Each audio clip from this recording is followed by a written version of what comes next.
अरे जाऊ चला रे रोडपाली गावाला, अरे जाऊ चला रे रोडपाली गावाला, जाऊ शुभेच्छा द्यायला, जाऊ शुभेच्छा द्यायला, उदंड आयुष्य लाभो आमच्या प्रदीप दादाला, वाढदिवसाच्या हार्दिक शुभेच्छा प्रदीप ठाकूरला, उदंड आयुष्य लाभो आमच्या प्रदीप दादाला, वाढदिवसाच्या हार्दिक शुभेच्छा प्रदीप ठाकूरला।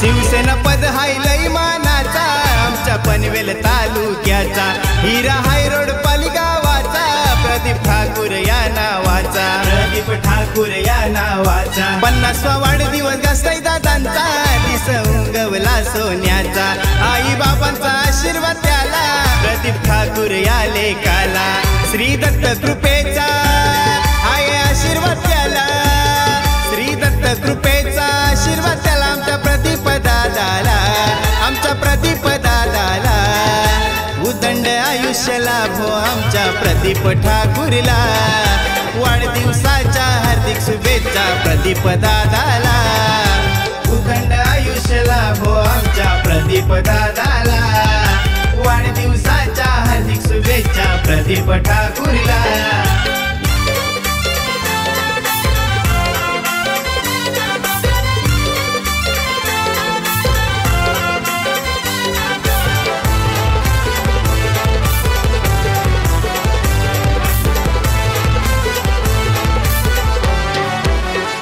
संदेश भाऊ शुभेच्छा देताई, छोटा भाऊ त्याचा लाडाचा, करताई बड्डेची तयारी सारी, केक कापताई तो भावाचा, केक कापताई तो भावाचा, चिन्मय ठाकूर सिद्धी ठाकूर देताई शुभेच्छा पप्पाला, समर ठाकूर गार्गी ठाकूर मोठ्या पप्पाच्या आले बड्डेला, आई एक वीरेचा हाय आशीर्वाद त्याला, आई एक वीरेचा आशीर्वाद त्याला, आमच्या प्रदीप दादाला, आमच्या प्रदीप ठाकूरला, उदंड आयुष्य लाभो आमच्या प्रदीप दादाला, वाढदिवसाच्या हार्दिक शुभेच्छा प्रदीप ठाकूरला।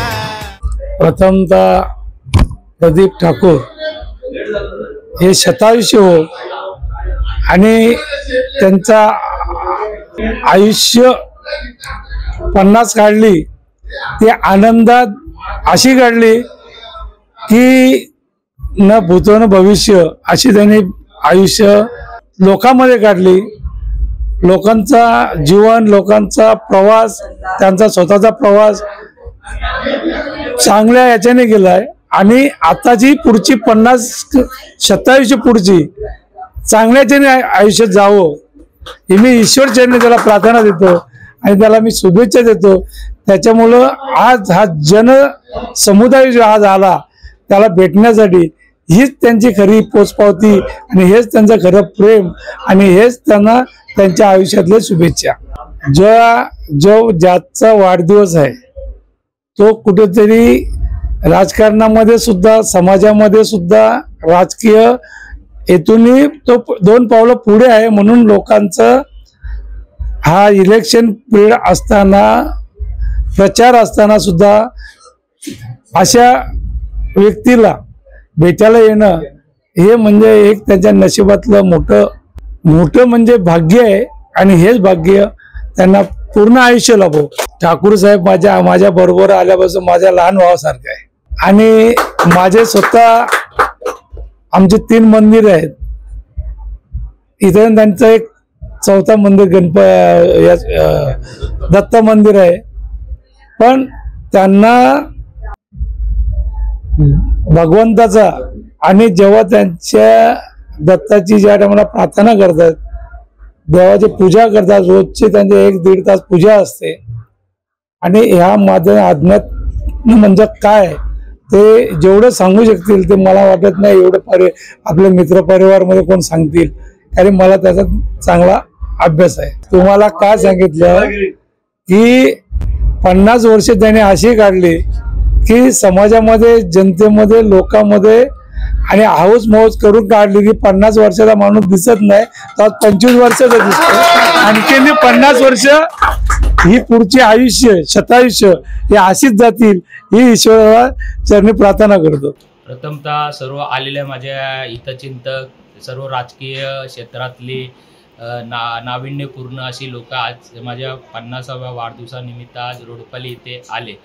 हे आल्यामुळे माझे जो पण काही एनर्जी आहे ती आजारपट वाढलेली आहे त्यांचे ते शुभेच्छांच्या मुळे. आणि आज तागाव्यात मी कधी असं राजकीय कधी काम केलेलं नाही. मी प्रत्येक जो पण कोण माझ्याशी जुडला मित्र, तो मित्र म्हणूनच जुडला, तो मोठा असू द्या किंवा छोटा असू द्या. मी कधी त्यांच्या पैशाने मोठा असो किंवा राजकीय मोठा असू दे, पण मी त्यांच्याशी कधी असं भेदभावाने वागलो नाही. हे माझ्या वडिलांचे संस्कार आहेत ठाकूर परिवाराचे, आणि ते मी हमेशा जोपासतो. त्यामुळे एवढी आज जनता आज माझ्या शुभेच्छा देण्यासाठी आली या रोडपल्ली ठिकाणी, त्यांचे मी खूप खूप आभारी आहे.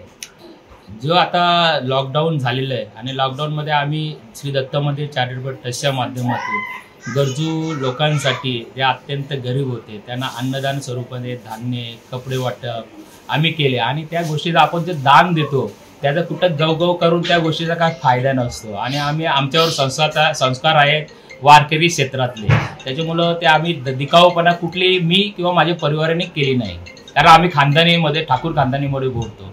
त्याच्यामुळं आमचा एवढा करा ना एवढा सांगा असं काय आम्ही केलेलं नाही. त्याच्यामुळं लॉकडाऊनमध्ये खूपच आम्ही काम केलं. त्याचाच आज जो प्रेम रुपये वर्षाव माझ्यावर शुभेच्छांचा होतो त्याचा हेच फायदा आहे मला. आज ज्या लोकांनी कळत ना कळत फोनवर, सोशल मीडियाच्या माध्यमातून मला अनेक रात्रीपासून 2 दिवस अगोदर शुभेच्छांचा माझ्यावर जो एवढा मोठ्या प्रमाणात माझ्यावर वर्षाव झाला आणि त्या एवढ्या शुभेच्छा दिल्या, अक्षरशः मी एवढ्या शुभेच्छा देऊन मी भारावून गेलो. या शुभेच्छांचा स्वीकार करता त्यावेळी मी अक्षरशः भारावून गेलो. एवढ्या शुभेच्छा मला भेटतील हीच खरी मला माझ्या कामाची पोच पावते असं मला वाटतं. आणि ती एनर्जी मी आता घेऊन आता मला 50+ नाही वाटत, आता मला वाटतं मी 25चा झालो, एवढी एनर्जी मला आली. आभार असंच त्यांचं मानतो मी का असंच प्रेम सदैव माझ्यावर तुम्ही जे ठेवलंय चिरकाल ठेवा. आणि कधी पण तुमच्यावर अशी कुठलं संकट येईल रात्री अपरात्री मला माझ्या लोकांनी कधीही फोन करा, मी कधीही उपलब्ध होतो. माझं 24 तास माझे दोन्ही फोन नंबर चालू असतात आणि मी त्याचं कृतज्ञ होण्याची हीच मला तरी संधी द्यावा एकाच वेळेला कुठले आडे अडचणीमध्ये, एवढंच मी त्यांच्यासाठी करतो.